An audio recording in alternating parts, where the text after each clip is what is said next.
Honorable Prime Minister.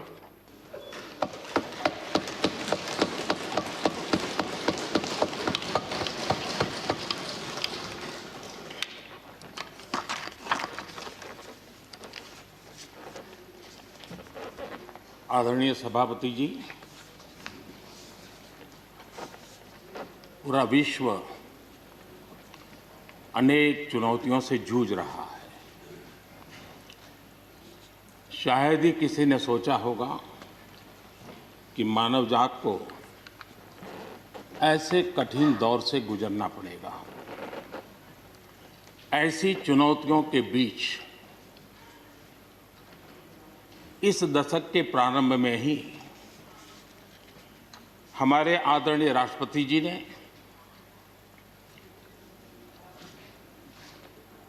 जो संयुक्त सदन में अपना उद्बोधन दिया,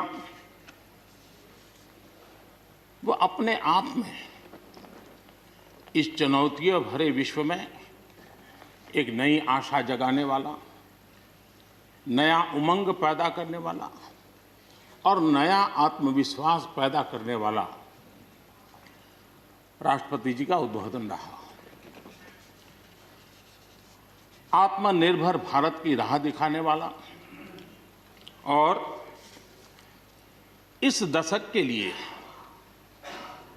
एक मार्ग प्रशस्त करने वाला राष्ट्रपति जी का उद्बोधन रहा। आदरणीय सभापति जी, मैं राष्ट्रपति जी का तहे दिल से आभार व्यक्त करने के लिए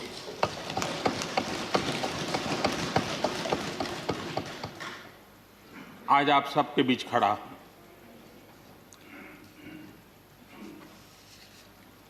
राज्यसभा में करीब 13-14 घंटे तक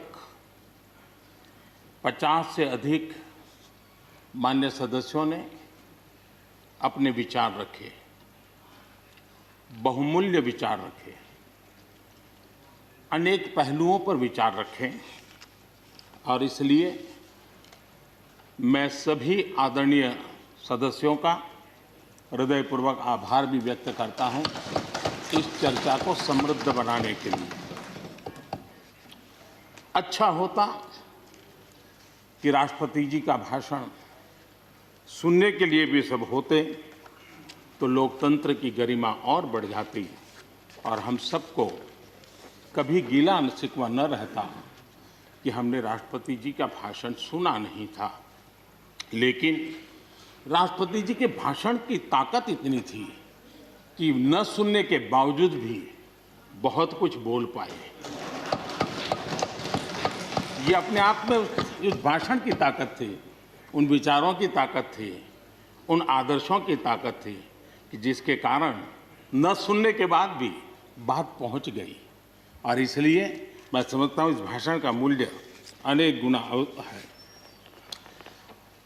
आदरणीय सभापति जी, जैसे मैंने कहा, अनेक चुनौतियों के बीच राष्ट्रपति जी का इस दशक का प्रथम भाषण हुआ। लेकिन ये भी सही है कि जरा पूरे विश्व पटल की तरफ देखते हैं, भारत के युवा मन को देखते हैं, तो ऐसा लगता है कि आज भारत सच्चे अर्थ में एक अवसरों की भूमि है। अनेक अवसर हमारा इंतजार कर रहे हैं और इसलिए जो देश युवा हो, जो देश उत्साह से भरा हुआ हो, जो देश अनेक सपनों को लेकर के संकल्प के साथ सिद्धि को प्राप्त करने के लिए प्रयासरत हो, वो देश इन अवसरों को कभी जाने नहीं दे सकता। हम सब के लिए ये भी एक अवसर है कि हम आजादी के 75 वर्ष में प्रवेश कर रहे हैं। ये अपने आप में एक प्रेरक अवसर है। हम जहां भी हो, जिस रूप में हो, मां भारती के संतान के रूप में इस आजादी के 75वें पर्व को हमने प्रेरणा का पर्व बनाना चाहिए। देश को आने वाले वर्षों के लिए तैयार करने के लिए कुछ न कुछ कर गुजरने का होना चाहिए। और 2047 में देश जब आज़ादी की शताब्दी मनाए तब हम देश को कहाँ तक ले जाएंगे, इन सपनों को बार बार हमने लेते रहना चाहिए। आज पूरे विश्व की नज़र भारत पर है, भारत से अपेक्षाएं भी हैं और लोगों में एक विश्वास भी है कि अगर भारत ये कर लेगा दुनिया की बहुतेक समस्याओं का समाधान वहीं से हो जाएगा। ये विश्वास आज दुनिया में भारत के लिए पड़ा है। आदरणीय सभापति जी, जब मैं अवसरों की चर्चा कर रहा हूं तब महाकवि मैथिली शरण गुप्त जी की कविता को मैं उद्घोषित करना चाहूंगा। गुप्त जी ने कहा था, अवसर तेरे लिए खड़ा है, अवसर तेरे लिए खड़ा है, फिर भी तू चुपचाप पड़ा है। अवसर तेरे लिए खड़ा है, फिर भी तू चुपचाप पड़ा है। तेरा कर्म क्षेत्र बड़ा है, तेरा कर्म क्षेत्र बड़ा है, पल पल है अनमोल, पल पल है अनमोल। अरे भारत उठ, अरे भारत उठ, आंखें खोल। ये मैथिली शरण गुप्त जी ने कहा था। लेकिन मैं सोच रहा था, इस कालखंड में 21वीं सदी के आरंभ में अगर उनको लिखना होता तो क्या लिखते। मैं कल्पना करता था कि वो लिखते, अवसर तेरे लिए खड़ा है, अवसर तेरे लिए खड़ा है, तू आत्मविश्वास से भरा पड़ा है, तू आत्मविश्वास से भरा पड़ा है। हर बाधा, हर बाधा, हर बंदिश को तोड़, हर बाधा, हर बंदिश को तोड़। अरे भारत, अरे भारत, आत्मनिर्भरता के पथ पर दौड़, आत्मनिर्भरता के पथ पर दौड़।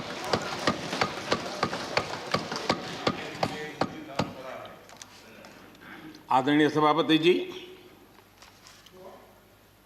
कोरोना के दौरान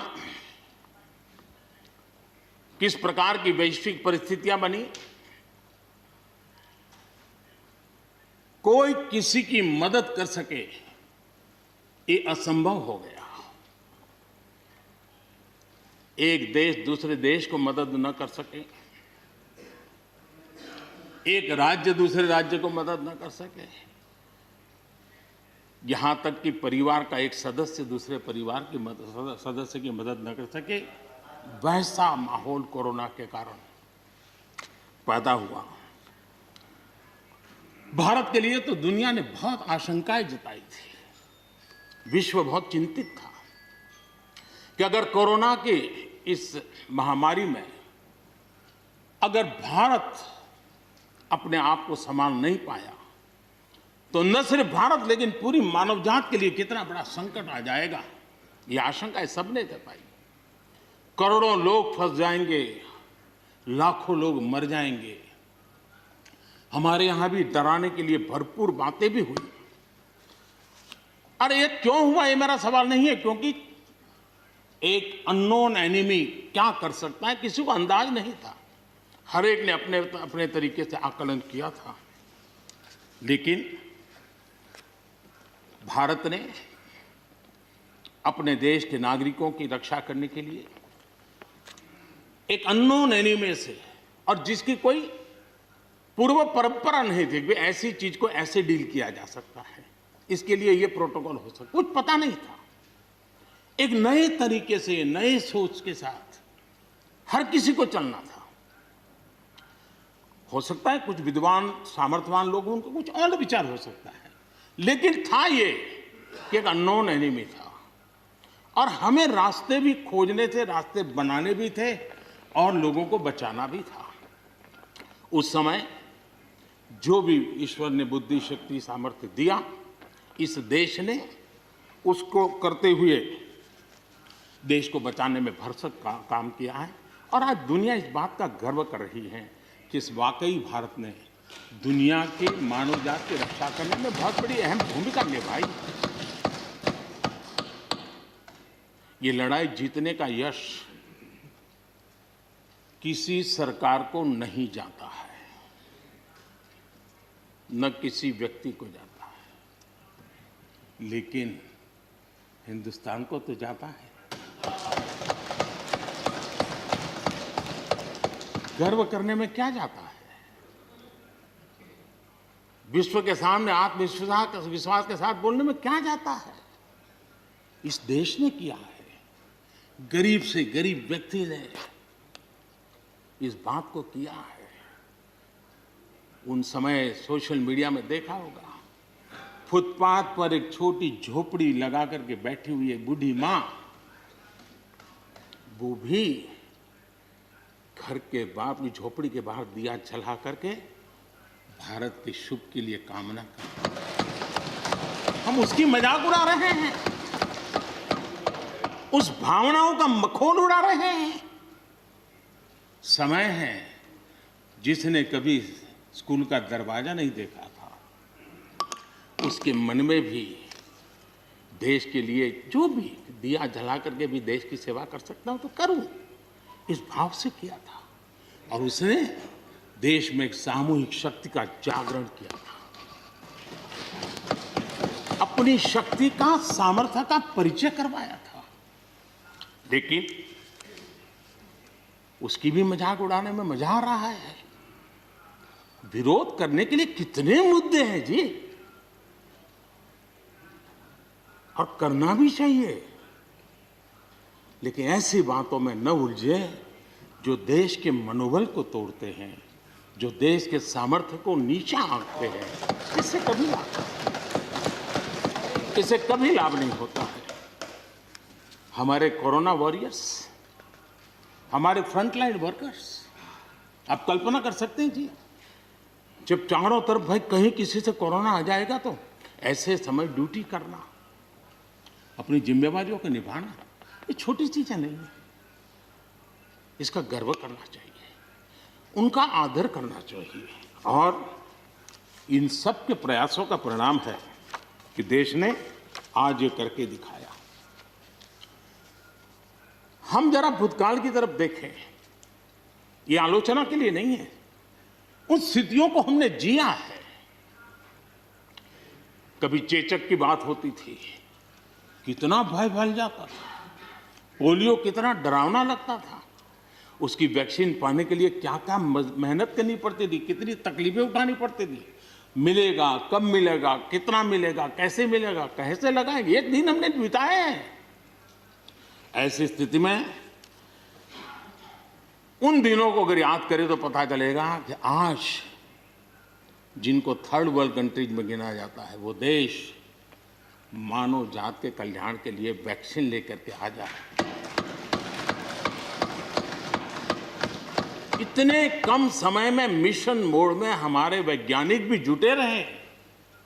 ये मानव जात के इतिहास में भारत के योगदान एक गौरवपूर्ण गाथा है। इसका हम गौरव करें और उसी में से एक नए आत्मविश्वास की प्रेरणा भी जगती है।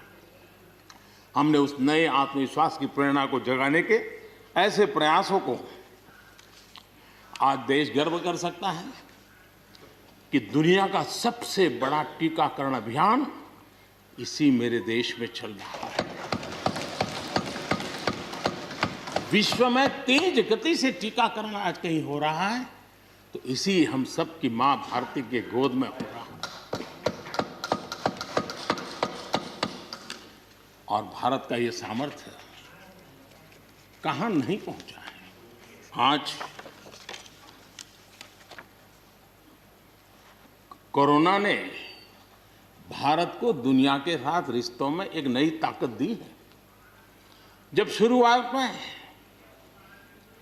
कौन सी दवाई काम करेगी, वैक्सीन नहीं थी, तो सारा विश्व का ध्यान भारत की दवाइयों पर गया। विश्व में फार्मेसी के हब के रूप में भारत उभर करके आया। 150 देशों में दवाई पहुंचाने का काम उस संकट काल में भी इस देश ने किया है। मानव जात की रक्षा के लिए हम पीछे नहीं। इतना ही नहीं, इन समय वैक्सीन के संबंध में भी विश्व बड़े गर्व के साथ कहता है कि हमारे पास भारत की वैक्सीन आ गई है, हमारे पास भारत की वैक्सीन आ गई है। हम सबको मालूम है कि दुनिया के बड़े बड़े अस्पताल में भी बड़े बड़े लोग भी जब ऑपरेशन कराने जाते हैं, कोई बड़े मेजर ऑपरेशन के लिए, और ऑपरेशन थिएटर में जाने के बाद प्रक्रिया शुरू होने के पहले उसकी आंखें ढूंढती हैं कि कोई हिंदुस्तानी डॉक्टर है कि नहीं है। और जैसे ही एकाध टीम के अंदर एकाध भी हिंदुस्तानी डॉक्टर दिखता है ना, उसका विश्वास हो जाता है अब ऑपरेशन। ये देश ने कमाया है, इसका हमें गर्व होना चाहिए। और इसलिए इसी गर्व को लेकर के हम आगे बढ़ रहे हैं। इस कोरोना में जैसे वैश्विक संबंधों में भारत ने अपनी एक विशिष्ट पहचान बनाई है, अपना स्थान बनाया है, वैसे ही भारत ने हमारे फेडरल स्ट्रक्चर को इस कोरोना के कालखंड में हमारी अंतर्भूत ताकत क्या है, संकट के समय हम कैसे मिलकर के काम कर सकते हैं, एक ही दिशा में सब शक्तियां लगा करके हम कैसे प्रयास कर सकते हैं, ये केंद्र और राज्य ने मिलकर के करके दिखाया है। मैं राज्यों को भी, क्योंकि इस सदन में राज्यों की अपनी फ्लेवर होती है, और इसलिए इस सदन में तो मैं विशेष रूप से राज्यों का भी अभिनंदन करता हूं, और कोऑपरेटिव फेडरलिज्म को ताकत देने का काम, इस कोरोना के संकट को अवसर में पलटने का काम हमारे सभी ने किया है। इसलिए सब कोई अभिनंदन के अधिकारी हैं। यहाँ पर लोकतंत्र को लेकर के काफी उपदेश दिए गए, बहुत कुछ कहा गया और लेकिन मैं नहीं मानता हूं कि जो बातें बताई गई हैं देश का कोई भी नागरिक इस पर भरोसा करेगा। भारत का लोकतंत्र ऐसा नहीं है कि जिसकी खाल हम इस प्रकार से उधेड़ सकते हैं। ऐसी गलती हम न करें। और मैं श्रीमान डेरेक जी की बात सुन रहा था, बढ़िया बढ़िया शब्दों का प्रयोग हो रहा था, फ्रीडम ऑफ स्पीच,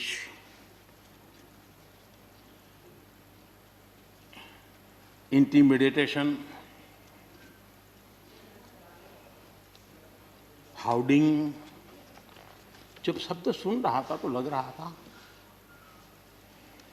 कि ये बंगाल की बात बता रहे हैं कि देश की बता रहे हैं।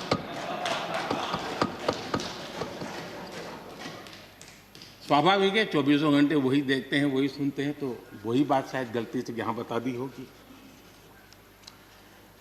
कांग्रेस के हमारे बाजवा साहब भी काफी अच्छा बता रहे थे इस बार, और इतना लंबा खींच करके बता रहे थे तो मुझे लग रहा था बस आप थोड़ी देर में ये इमरजेंसी तक पहुंच जाएंगे। मुझे लग रहा था थोड़ी देर में एक कदम बार बाकी है, वो 84 तक पहुंच जाएंगे, लेकिन वो वहां नहीं गए। खैर, कांग्रेस देश को बहुत निराश करती है, आपने भी निराश कर दिया।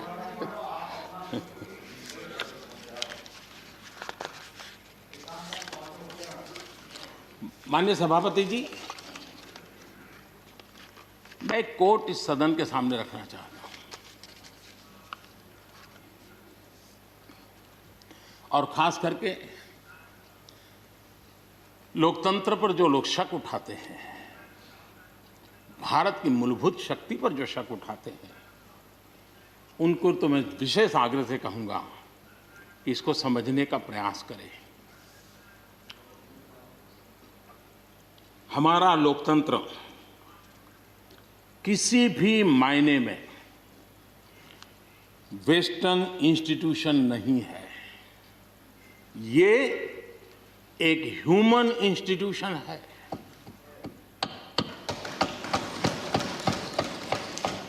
भारत का इतिहास लोकतांत्रिक संस्थानों के उदाहरणों से भरा पड़ा है। प्राचीन भारत में 81 गणतंत्रों का वर्णन हमें मिलता है। आज देशवासियों को भारत के राष्ट्रवाद पर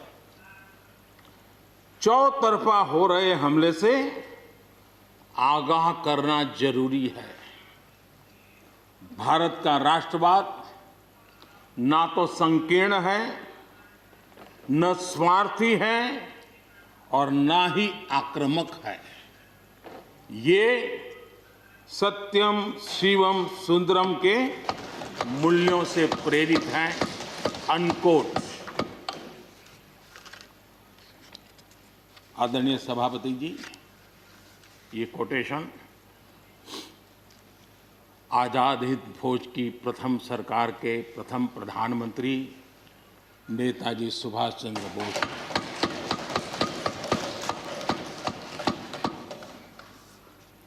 और संयोग है कि 125वीं जयंती आज हम मना रहे हैं, लेकिन दुर्भाग्य इस बात का है कि जाने अनजाने में हमने नेताजी की इस भावना को, नेताजी के इन विचारों को, नेताजी के इन आदर्शों को भुला दिया।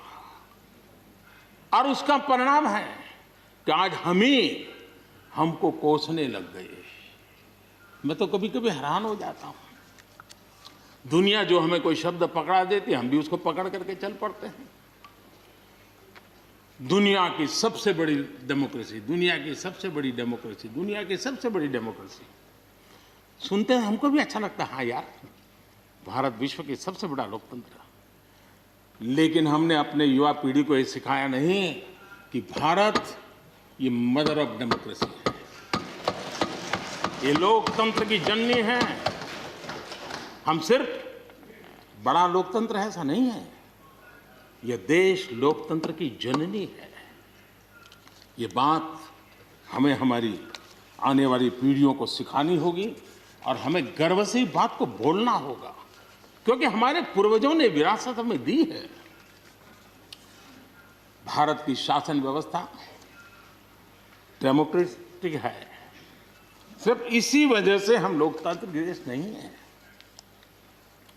भारत की संस्कृति, भारत के संस्कार, भारत की परंपरा, भारत का मन लोकतांत्रिक है और इसलिए हमारी व्यवस्था लोकतांत्रिक है। ये है इसलिए ये है ऐसा नहीं है, मूलतः हम लोकतांत्रिक हैं इसलिए ये है। और ये कसौटी भी हो चुकी है देश की। आपातकाल के उन दिनों को याद कीजिए। न्यायपालिका का हाल क्या था, मीडिया का क्या हाल था, शासन का क्या हाल था। सब कुछ जेल खाने में परिवर्तित हो चुका था, लेकिन इस देश के संस्कार, इस देश का जनमन जो लोकतंत्र के रंगों से रंगा हुआ था, उसको कोई हिला नहीं पाया था। मौका मिलते ही उसने लोकतंत्र को प्रस्थापित कर दिया। ये लोगों की ताकत, ये हमारे संस्कारों की ताकत है, ये लोकतांत्रिक मूल्यों की ताकत है।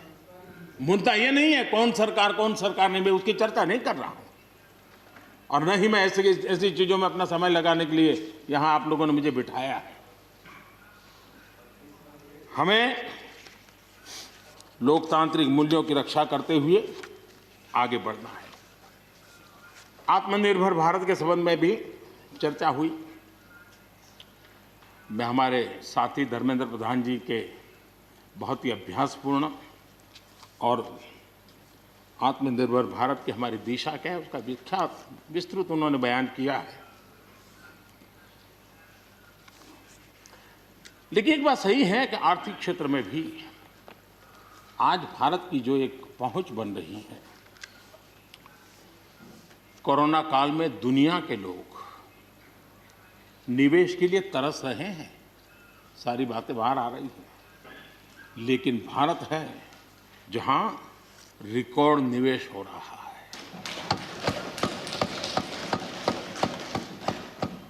सारे तथ्य बता रहे हैं कि अनेक देशों की अर्थस्थिति डामाडोल है, जबकि दुनिया भारत में डबल डिजिट ग्रोथ का अनुमान लगा रही है। एक तरफ निराशा का माहौल है तो हिंदुस्तान में एक आशा की किरण नजर आ रही है। ये दुनिया की तरफ से आवाज उठ रही है। आज भारत का विदेशी मुद्रा भंडार रिकॉर्ड स्तर पर है। आज भारत में अन्न उत्पादन रिकॉर्ड स्तर पर है। भारत आज दुनिया में दूसरा बड़ा देश है जहां पर इंटरनेट यूजर हैं। भारत में आज हर महीने 4 लाख करोड़ रुपए का लेन देन डिजिटली हो रहा है, यूपीआई के माध्यम से हो रहा है, यूपीआई के माध्यम से। याद कीजिए, यहाँ के इसी सदन के भाषण में सुन रहा था 2 साल 3 साल पहले, लोगों के पास मोबाइल कहाँ है, टिकना कहाँ है, लोग डिजिटल कैसे करेंगे। ये देश की ताकत देखिए, हर महीने 4 लाख करोड़ रुपए भारत मोबाइल फोन के निर्माता के रूप में दुनिया का दूसरा सबसे बड़ा देश बना है।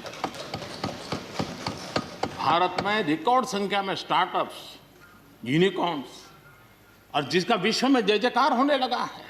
इसी धरती पर हमारी युवा पीढ़ी कर रही है। रिन्यूएबल एनर्जी के क्षेत्र में विश्व के पहले 5 देशों में हमने अपनी जगह बना ली है और आने वाले दिनों में हम ऊपर ही चढ़ते जाने वाले हैं। जल हो, थल हो, नभ हो, अंतरिक्ष हो,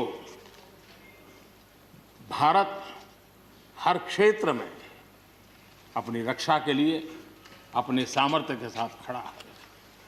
सर्जिकल स्ट्राइक हो या एयर स्ट्राइक, भारत की कैपेबिलिटी को दुनिया ने देखा है। आदरणीय सभापति जी, 2014 में जब पहली बार मैं इस सदन में आया था, इस परिसर में आया था, और मुझे नेता के रूप में जब चुना गया था, तो मेरे पहले भाषण में मैंने कहा था कि मेरी सरकार गरीबों को समर्पित है। मैं आज दोबारा आने के बाद भी यही बात को दोहरा रहा हूं। और हम न हमारी डायरेक्शन बदली है, न हमने डाइल्यूट किया है, न डाइवर्ट किया है। उसी मिजाज के साथ हम काम कर रहे हैं, क्योंकि इस देश में आगे बढ़ने के लिए हमें गरीबी से मुक्त होना ही होगा। हमें प्रयासों को जोड़ते ही जाना होगा। पहले के प्रयास हुए होंगे तो उसमें और जोड़ना ही पड़ेगा। हम रुक नहीं सकते। जितना कर लिया बहुत है, नहीं रुक सकते। हमें और करना ही होगा। आज मुझे खुशी है कि जो मूलभूत आवश्यकता है ईज ऑफ लिविंग के लिए, और जिसमें से आत्मविश्वास पैदा होता है, और एक बार गरीब के मन में आत्मविश्वास भर गया, गरीब खुद गरीबी को चुनौती देने की ताकत के साथ खड़ा हो जाएगा। गरीब किसी का मदद के मोहताज नहीं रहेगा। ये मेरा अनुभव है और इसलिए मैं कहता हूँ, मुझे खुशी है 10 करोड़ से ज़्यादा शौचालय बने, 41 करोड़ से ज़्यादा लोगों के बैंक खाते खुले, 2 करोड़ से अधिक गरीबों के घर बने, 8 करोड़ से अधिक मुफ्त गैस के कनेक्शन दिए गए, 5 लाख रुपए तक मुफ्त इलाज गरीब की जिंदगी में एक बहुत बड़ी ताकत बनकर के उभरती है। ऐसी अनेक योजनाएं जो गरीबों के जीवन में बदलाव ला रही हैं, नया विश्वास पैदा कर रही हैं। आदरणीय सभापति जी, चुनौतियां हैं। अगर चुनौतियां न होती, ऐसा कहीं कुछ नजर नहीं आएगा। दुनिया का समृद्ध में समृद्ध देश, उसको भी चुनौतियां होती हैं। उसकी चुनौती अलग प्रकार की होगी, हमारी चुनौती अलग प्रकार की है।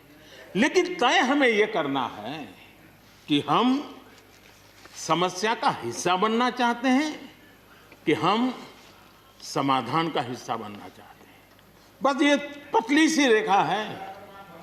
अगर हम समस्या का हिस्सा बने तो राजनीति तो चल जाएगी, लेकिन अगर हम समाधान का माध्यम बनते हैं तो राष्ट्रनीति को 4 चांद लग जाते हैं। और इसलिए हमारा दायित्व है, हमें वर्तमान पीढ़ी के लिए भी सोचना है, हमें भावी पीढ़ी के लिए भी सोचना है। समस्या है, लेकिन मुझे विश्वास है हम साथ मिलकर काम करेंगे, आत्मविश्वास से काम करेंगे तो हम स्थितियों को भी बदलेंगे और हम इच्छित परिणाम भी प्राप्त कर सकेंगे। ये मेरा पक्का विश्वास है।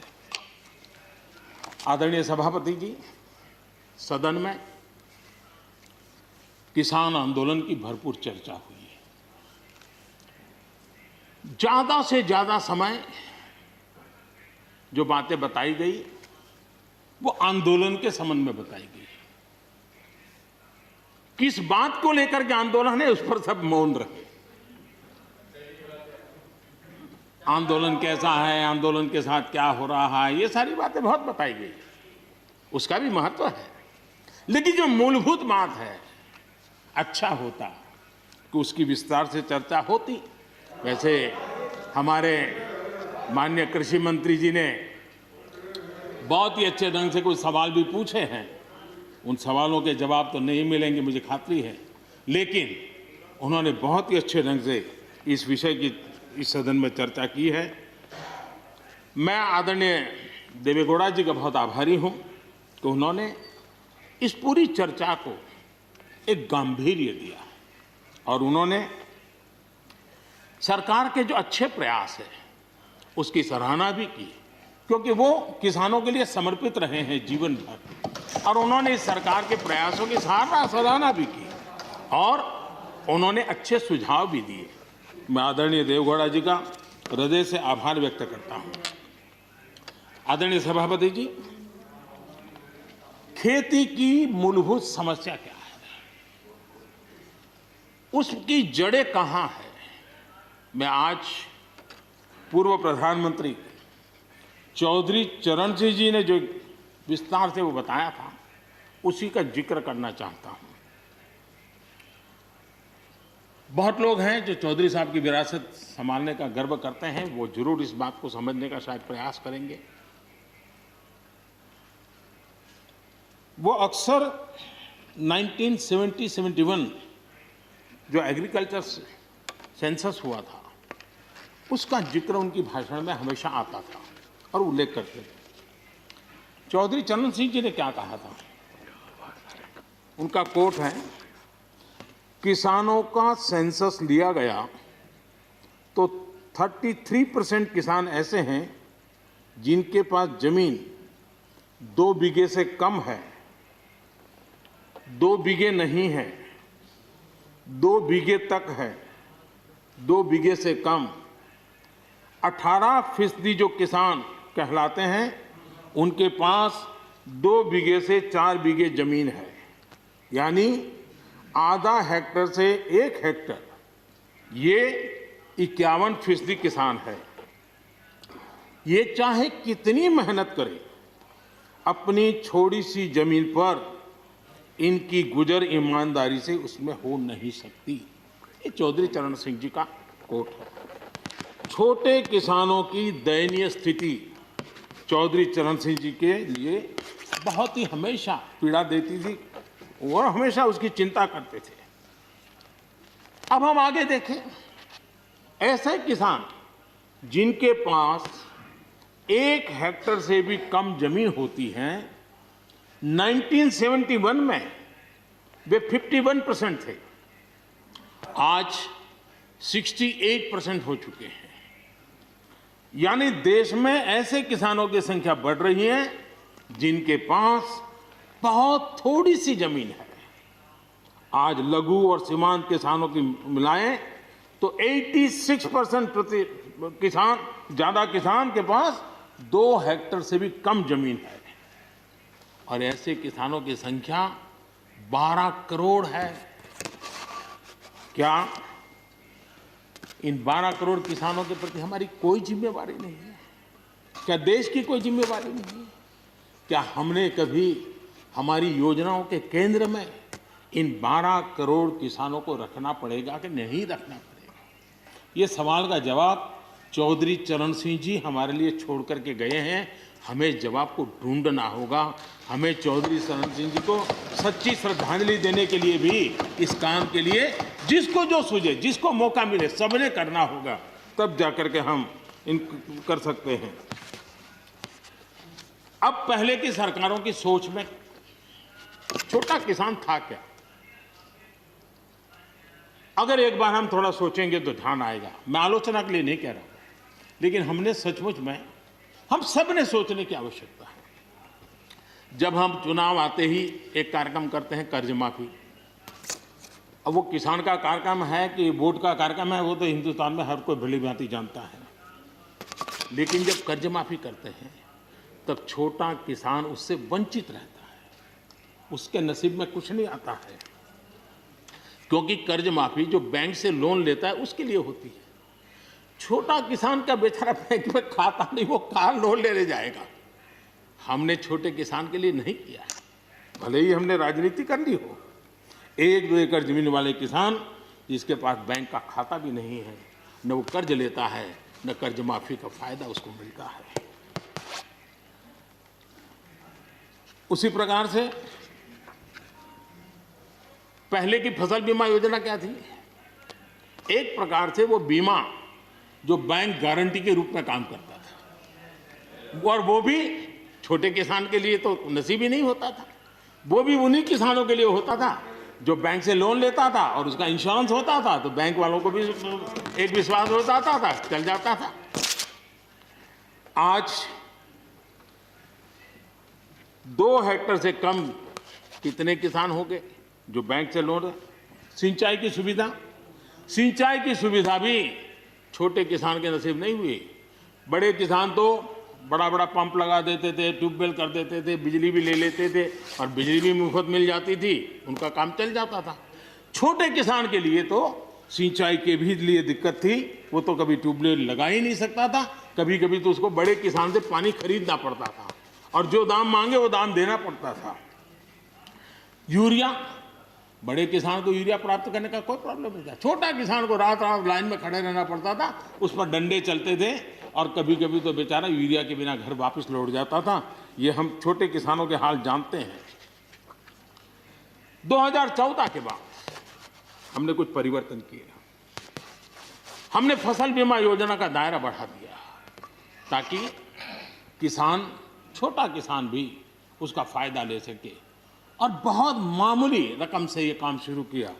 और पिछले 4-5 साल में फसल बीमा योजना के तहत 90,000 करोड़ रुपए, ये छोटी रकम नहीं है, 90,000 करोड़ रुपए उसके क्लेम किसानों को मिले। कर्ज माफी से भी आंकड़ा बड़ा हो जाता है। छोटा किसानों का किसान क्रेडिट कार्ड, हमारे यहाँ किसान क्रेडिट कार्ड हुए, लेकिन बड़े किसानों तक गए और वो बैंक से बहुत ही, कुछ तो राज्यों में 0% से ब्याज से उनको मिल जाते थे पैसे, और उनके कोई न कोई दो धंधा व्यापार होता था, पैसे वहाँ भी लग जाते थे। छोटे किसान के नसीब में ये नहीं था। हमने तय किया हिंदुस्तान के हर किसान को किसान क्रेडिट कार्ड देंगे। इतना ही नहीं, हमने उसका तो दायरा फिशरमैन तक भी बढ़ा दिया ताकि वो भी इसका फायदा उठा सके। और 2.25 करोड़ से ज़्यादा किसानों तक ये किसान क्रेडिट का काम पहुंच चुका है, और बाकी भी राज्यों से आग्रह कर रहे हैं कि लगातार उसको आगे बढ़ाएं ताकि ज़्यादा से ज़्यादा किसान इसका लाभ उठा सकें, और राज्यों की मदद जितनी ज़्यादा मिलेगी उतना ज़्यादा ये काम हो जाएगा। उसी प्रकार से हम एक योजना ले आए, प्रधानमंत्री सम्मान निधि योजना। सीधे किसान के खाते में, और ये गरीब किसान को, जिसके पास कभी इस प्रकार की मदद नहीं पहुंची। 10 करोड़ ऐसे परिवार हैं जिनको इसका लाभ मिल गया। और अगर बंगाल में राजनीति आड़े न आती तो बंगाल के किसान भी अगर जुड़ गए होते तो ये आंकड़ा उससे भी ज़्यादा होता, और अब तक 1,15,000 करोड़ रुपया इन किसानों के खाते में गया। ये गरीब छोटे किसान, उनके पास गया है। हमारी सर्व योजनाओं के केंद्र बिंदु में सॉइल हेल्थ कार्ड, हमने 100% सॉइल हेल्थ कार्ड की बात कही, ताकि हमारे छोटे किसान को भी उसकी ज़मीन कैसी है, कौन सी उपज के लिए योग्य होगा, हमने 100% सॉइल हेल्थ कार्ड के लिए काम किया। उसी प्रकार से हमने यूरिया का निमकोटी 100% किया। 100% के पीछे इरादा हमारा यही था कि गरीब से गरीब किसान तक भी यूरिया पहुंचने में रुकावट ना हो, यूरिया डाइवर्ट होता है बंद हो, और उसमें हम सफल भी हुए। छोटे और सीमांत किसानों के लिए हमने पहली बार पेंशन की सुविधा की योजना लेकर के आए, और मैं देख रहा हूं कि धीरे धीरे हमारे छोटे किसान भी आ रहे हैं। उसी प्रकार से प्रधानमंत्री ग्राम सड़क योजना, प्रधानमंत्री ग्राम सड़क योजना ये सिर्फ एक रोड नहीं है, ये किसानों की गांव की जिंदगी को बदलने का एक बहुत बड़े यश रेखा होती है, और इसलिए हमने उस पर भी बल दिया। पहली बार हमने किसान रेल की कल्पना की। छोटा किसान का माल बिकता नहीं था, आज किसान रेल के कारण गांव का किसान रेलवे के माध्यम से मुंबई के बाजार तक अपना माल बेचने लगा, फल सब्जी बेचने लगा है, उसका लाभ ले रहा है, छोटे किसान को फायदा हो रहा है। किसान उड़ान के द्वारा हवाई जहाज से, अब जैसे हमारे नॉर्थ ईस्ट इतनी बढ़िया बढ़िया चीजें, लेकिन ट्रांसपोर्टेशन सिस्टम के अभाव में वहां का किसान हमारा बेनिफिट नहीं ले पाता था, आज उसको किसान उड़ान योजना का लाभ मिल रहा है। छोटे किसानों की परेशानियों से हर कोई परिचित है। समय समय पर उनके सशक्तिकरण की मांग भी उठी है। हमारे आदरणीय शरद पवार जी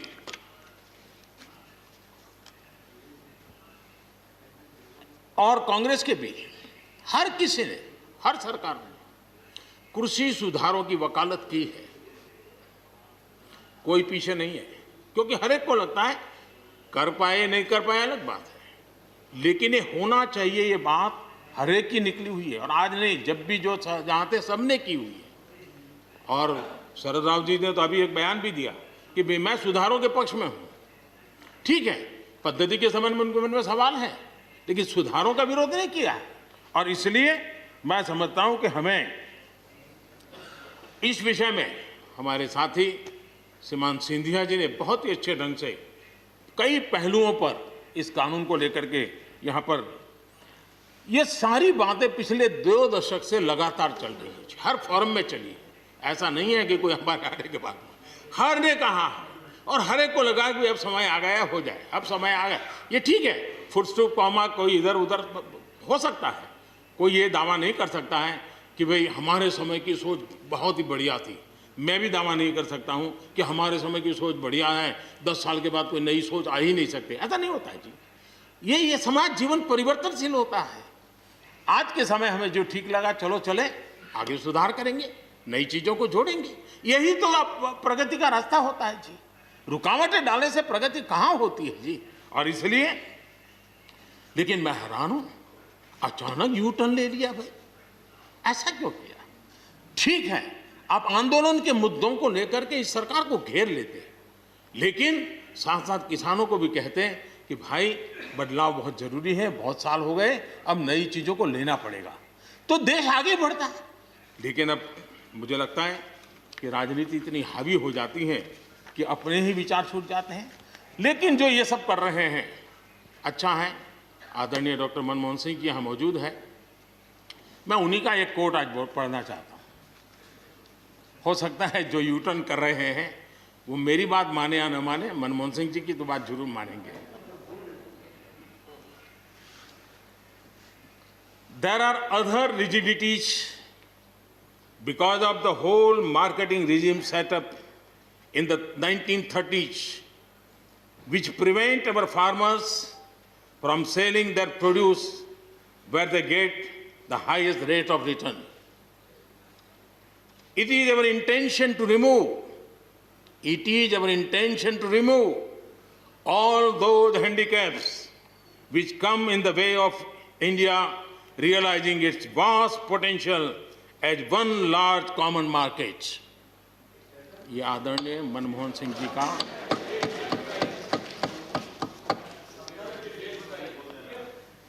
आदरणीय मनमोहन सिंह जी ने किसान को उपज बेचने की आज़ादी दिलाने, भारत को एक कृषि बाजार दिलाने के संबंध में अपना इरादा व्यक्त किया था और वो काम हम कर रहे हैं। और मुझे आप लोगों को गर्व होना चाहिए कि देखिए मनमोहन सिंह जी ने कहा था वो मोदी को करना पड़ रहा है, गर्व कीजिए।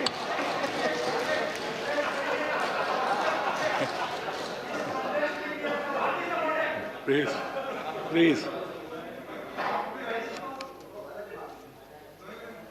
और मजा ये है कि जो लोग पॉलिटिकल बयानबाजी करते हैं उछल उछल करके, उनके राज्यों में भी जब उनको मौका मिला है, इसी में से आधा अधूरा कुछ न कुछ किया ही किया है हर किसी ने। यहाँ जो विरोध में दल है उनकी भी जहाँ सरकारें हैं वहाँ आधा अधूरा कुछ न कुछ तो किया ही है, क्योंकि उनको भी मालूम है रास्ते का रास्ता तो यही है। और मैंने देखा इस चर्चा में लॉ का जो स्पिरिट है उस पर किसी की चर्चा नहीं हुई है। शिकायत दिया गया तरीका ठीक नहीं था, जल्दी कर दिया, इसको नहीं पूछा, ये रहता है। वो तो परिवार में शादी होती है तो भी फूफी नाराज होकर के कहती है मुझे कहाँ बुलाया, तो वो तो रहता है। इतना बड़ा बड़ा परिवार है तो रहता ही है।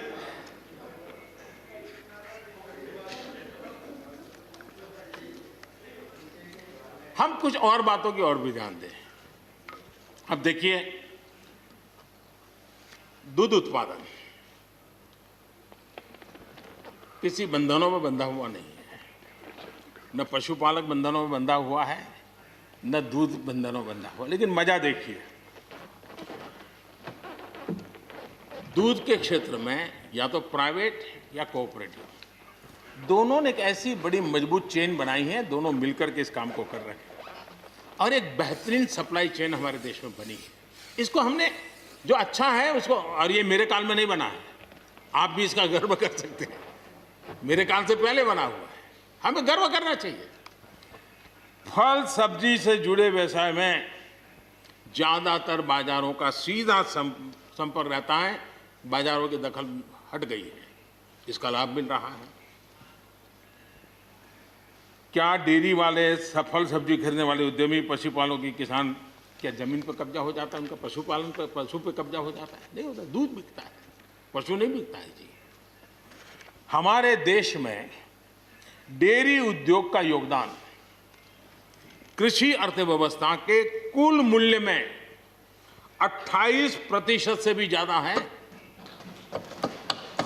यानी इतना बड़ा हम एग्रीकल्चर की चर्चाएं करते हैं, इस पहलू को हम भूल जाते हैं। 28% कंट्रीब्यूशन है और करीब करीब 8 लाख करोड़ रुपयों का कारोबार है। जितने रुपये का दूध होता है उसका मूल्य अनाज और दाल दोनों मिला ले तो उससे ज्यादा है। हम कभी इस तरफ देखते ही नहीं है। पशुपालकों को पूरी आजादी, अनाज और दाल पैदा करने वाले छोटे और सीमांत किसानों को जैसे पशुपालक को आजादी मिली है, इनको आजादी क्यों नहीं मिलनी चाहिए? और इन सवालों के जवाब हम ढूंढेंगे तो हम सही रास्ते पर चलेंगे। आदरणीय सभापति जी, ये बात सही है, जैसा हम लोगों की स्वभाव रहा है, घर में भी थोड़ा सा भी परिवर्तन करना हो तो घर में भी एक तनाव शुरू है। चेयर यहाँ क्यों रखी, टेबल यहाँ क्यों रखा, घर में भी होता है। इतना बड़ा देश है और जिस प्रकार की परंपराओं से हम पले बढ़े हैं, तो ये मैं स्वाभाविक मानता हूँ। जब भी कोई नई चीज़ आती है तो थोड़ा बहुत रहता ही है हमारे यहाँ, क्योंकि असमंजस की स्थिति भी रहती है। लेकिन जरा वो दिन याद कीजिए जब हरित क्रांति की बातें होती थी। हरित क्रांति के समय जो कृषि सुधार हुए, तब भी जो आशंकाएं हुई, जो आंदोलन हुए, ये वेल डॉक्यूमेंटेड है और ये देखने जैसा है। कृषि सुधार के लिए सख्त फैसले लेने के उस दौर में शास्त्री जी का हाल ये था कि अपने साथियों में से कोई कृषि मंत्री बनने को तैयार नहीं होता था, क्योंकि लगता था कि ऐसा है हाथ जल जाएंगे और किसान नाराज हो जाएंगे तो मेरी तो राजनीति समाप्त हो जाएगी। ये शास्त्री जी के समय की घटनाएं हैं। और अंत में शास्त्री जी को सी सुब्रमण्यम जी को कृषि मंत्री बनाना पड़ा था। और उन्होंने रिफॉर्म्स की बातें की। योजना आयोग ने भी उसका विरोध किया था। मजा देखिए, योजना आयोग ने भी विरोध किया था। वित्त मंत्रालय सहित पूरी कैबिनेट के अंदर भी विरोध का स्वर उठा था। लेकिन देश की भलाई के लिए शास्त्री जी आगे बढ़े और लेफ्ट पार्टी जो आज भाषा बोलते हैं ना, वही उस समय बोलते थे। वो यही कहते हैं, अमेरिका के इशारे पर शास्त्री जी ये कर रहे हैं, अमेरिका के इशारे पर कांग्रेस ये कर रही है। सारा चीज जितना आज मेरे खाते में जमा है ना, वो पहले आपके यहाँ बैंक में अकाउंट में था। सब कुछ अमेरिका के एजेंट कह दिया जाता था हमारे नेता, कांग्रेस के नेताओं को। ये सब कुछ लेफ्ट वाले जो आज भाषा बोलते हैं, वो उस समय भी उन्होंने यही भाषा बोली थी। कृषि सुधारों को छोटे किसानों को बर्बाद करने वाला बताया गया था। देश भर में हजारों प्रदर्शन आयोजित हुए थे, बड़ा मूवमेंट चला था। इसी माहौल में भी लाल बहादुर शास्त्री जी और उसके बाद की सरकार जो करती रही, उसी का परिणाम है कि जो हम कभी PL 480 मंगवा करके खाते थे, आज देश अपने किसान ने अपनी मिट्टी से पैदा की चीजों को खाता है।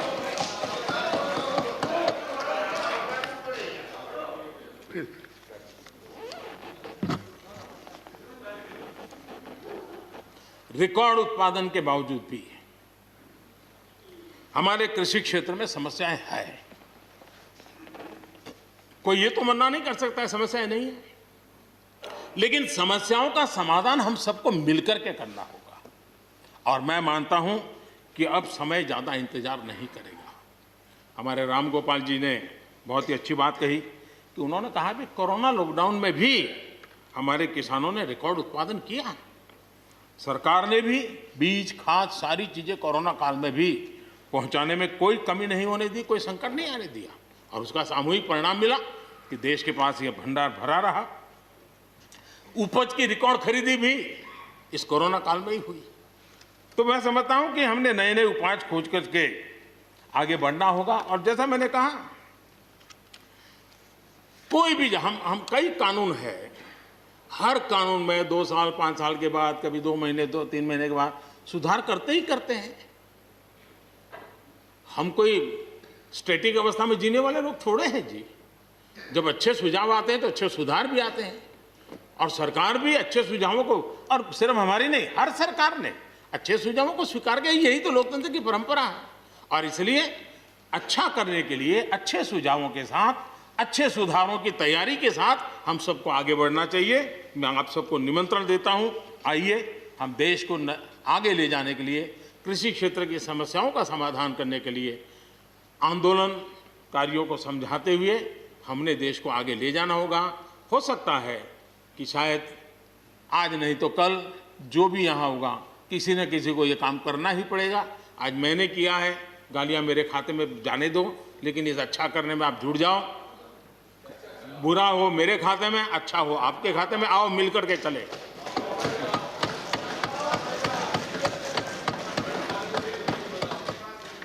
और मैं लगातार, हमारे कृषि मंत्री जी लगातार किसानों से बातचीत कर रहे हैं, लगातार मीटिंगें हो रही हैं, और अभी तक कोई तनाव पैदा नहीं हुआ है। एक दूसरे की बात को समझने का, समझाने का प्रयास चल रहा है।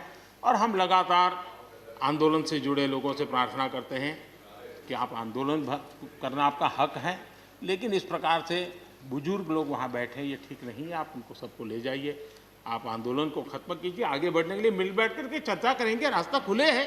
ये सब हमने कहा है। मैं आज भी इस सदन से माध्यम से भी निमंत्रण देता हूँ। आदरणीय सभापति जी, ये बात निश्चित है,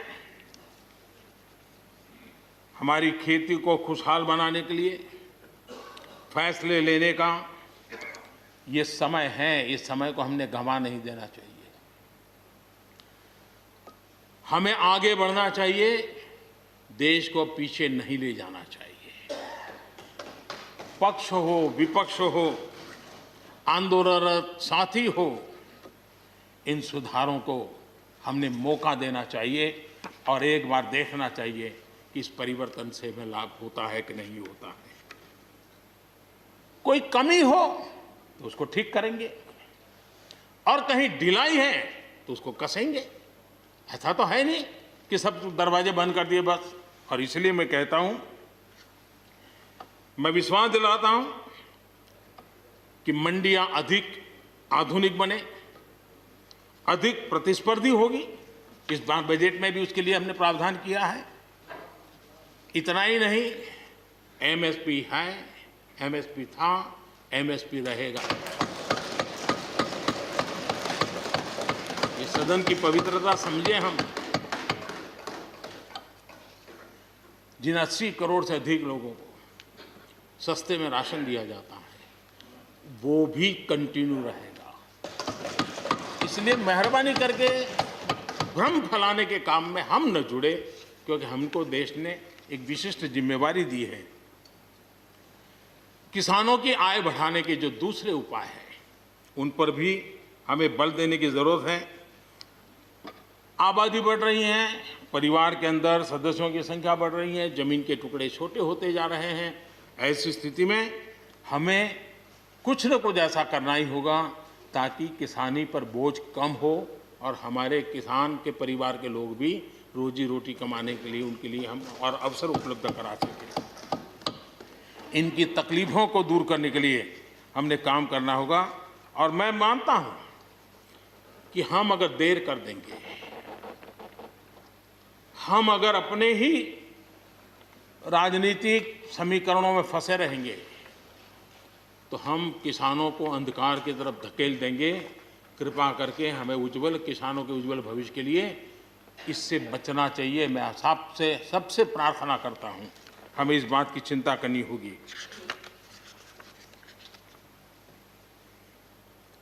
आदरणीय सभापति जी,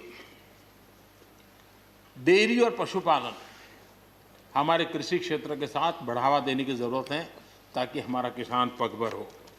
उसी प्रकार इसी काम के लिए हमने फुट एंड माउथ डिसीज के लिए एक बहुत बड़ा अभियान चलाया है ताकि वो किसान को या पशुपालक जो बाय एंड लार्ज किसानी से जुड़ा हुआ रहता है उसको भी लाभ होगा।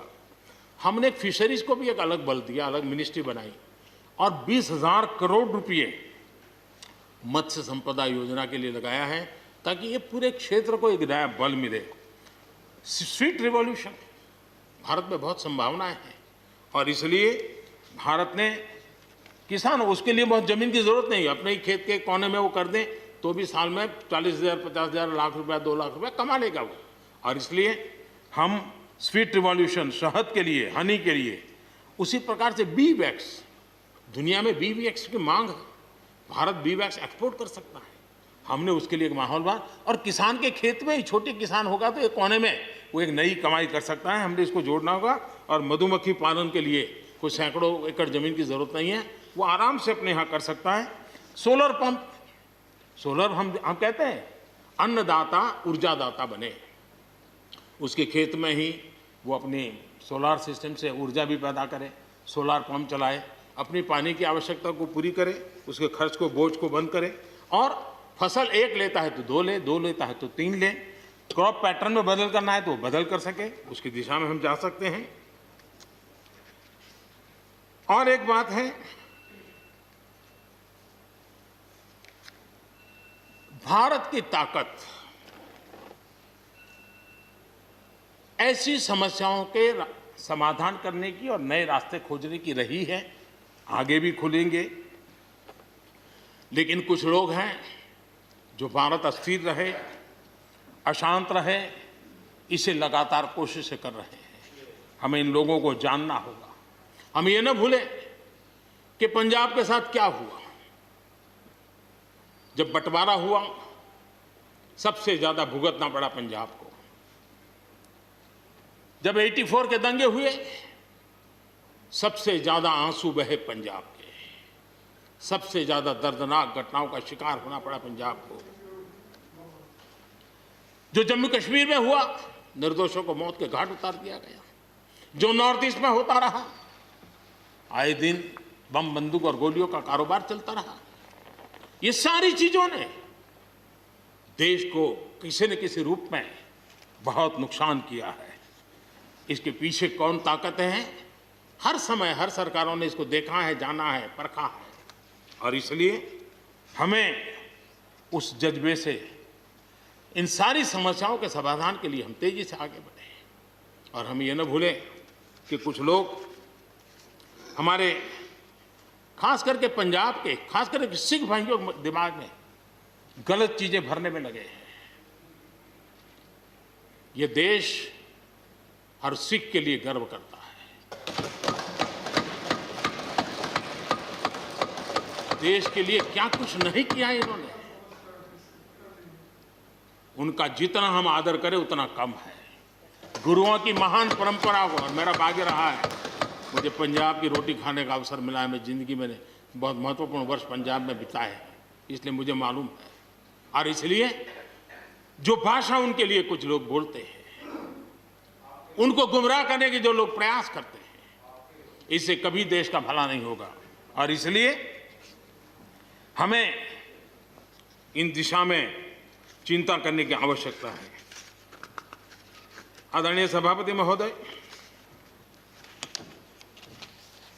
हम लोग कुछ शब्दों से बड़े परिचित हैं। श्रमजीवी, बुद्धिजीवी, ये सारे शब्दों से परिचित हैं। लेकिन मैं देख रहा हूं कि पिछले कुछ समय से इस देश में एक नई जमात पैदा हुई है, एक नई बिरादरी सामने आई है, और वो है आंदोलनजीवी।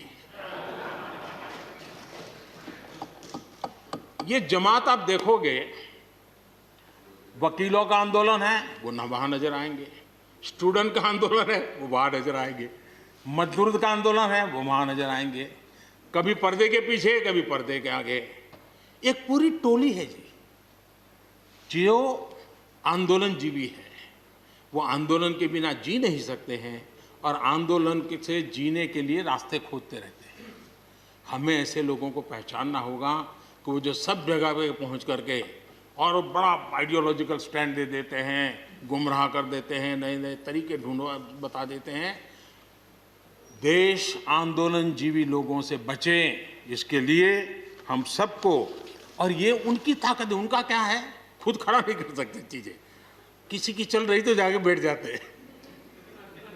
वो अपना जो जितने दिन चले चल जाता है उनका। ऐसे लोगों को पहचानने की बहुत आवश्यकता है। ये सारे आंदोलनजीवी परजीवी होते हैं।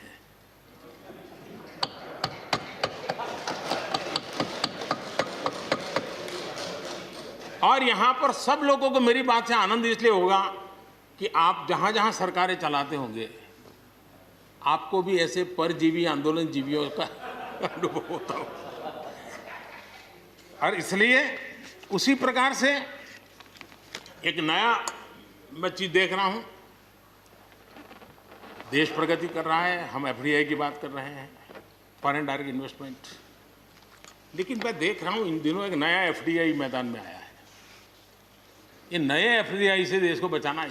एफडीआई चाहिए, फॉरेन डायरेक्ट इन्वेस्टमेंट। लेकिन ये जो नया एफडीआई नजर का आ रहा है, ये नए एफडीआई से जरूर बचना होगा। और ये नया एफडीआई है फॉरेन डिस्ट्रक्टिव आइडियोलॉजी,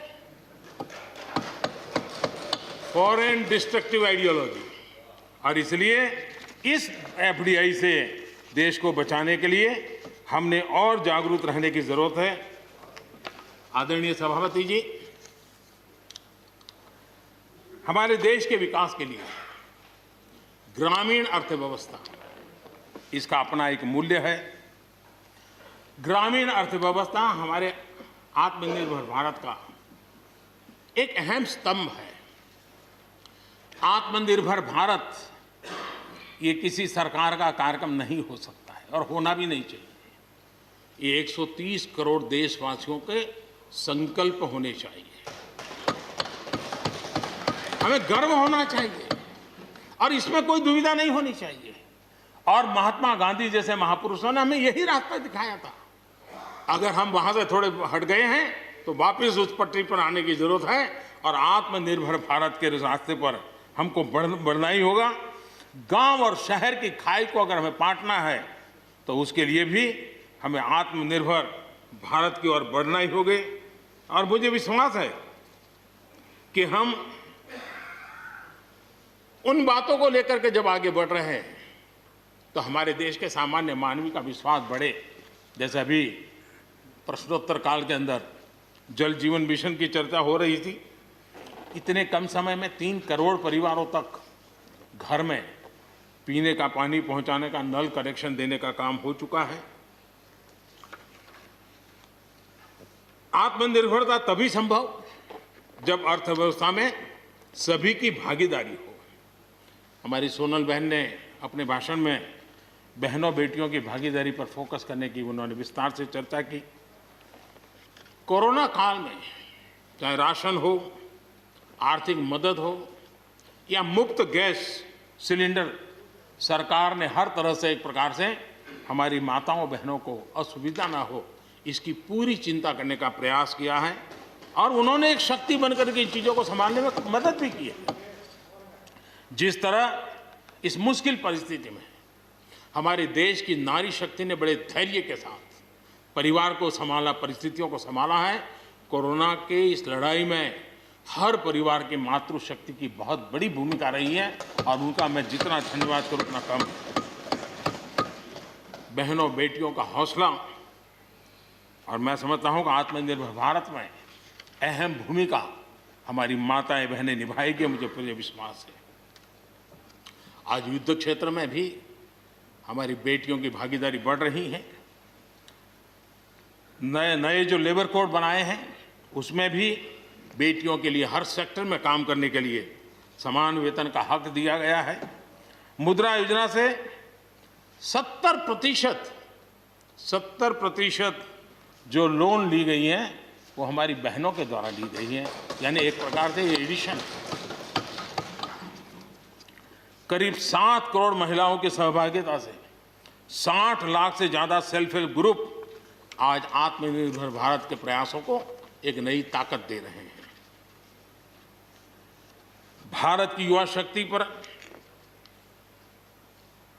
हम जितना जोर लगाएंगे, हम जितने अवसर उनको देंगे, मैं समझता हूं कि वो हमारे देश के लिए, भविष्य के लिए, उज्जवल भविष्य के लिए एक मजबूत नींव बनेंगे। जो राष्ट्रीय एजुकेशन पॉलिसी आई है, उस राष्ट्रीय एजुकेशन पॉलिसी में भी हमारी युवा पीढ़ी के लिए नए अवसर देने का प्रयास हुआ है। और मुझे खुशी है कि एक लंबा अरसे समय गया एजुकेशन पॉलिसी पर चर्चा में, लेकिन उसकी स्वीकृति जिस प्रकार से देश में हुई है, एक नया विश्वास पैदा किया है। और मुझे विश्वास है कि ये नई एजुकेशन पॉलिसी, नई राष्ट्रीय शिक्षा नीति हमारे देश के लिए एक नए तरीके से पढ़ने का विचार दिखा आगे। हमारा एमएसएमई सेक्टर, रोजगार के सबसे ज़्यादा अवसर एमएसएमई सेक्टर को मिल रहे हैं।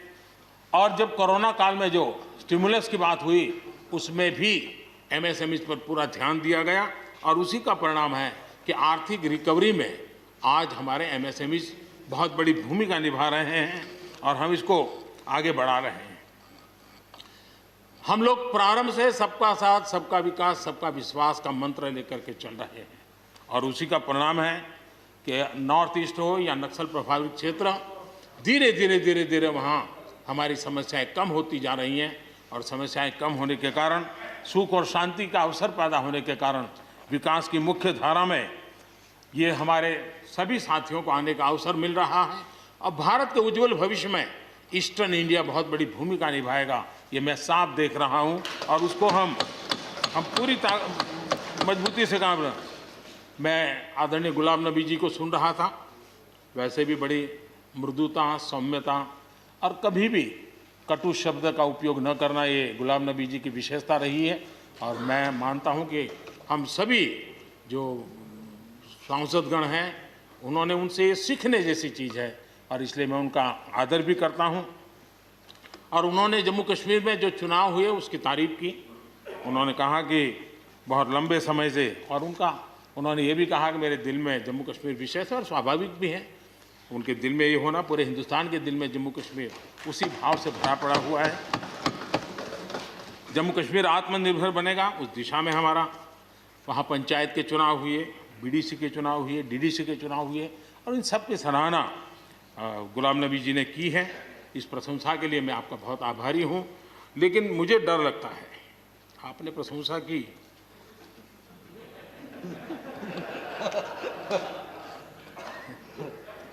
मुझे विश्वास है कि आपकी पार्टी वाले इसको उचित स्पिरिट में लेंगे। गलती से G23 की राय मान करके कुछ उल्टा न कर दे।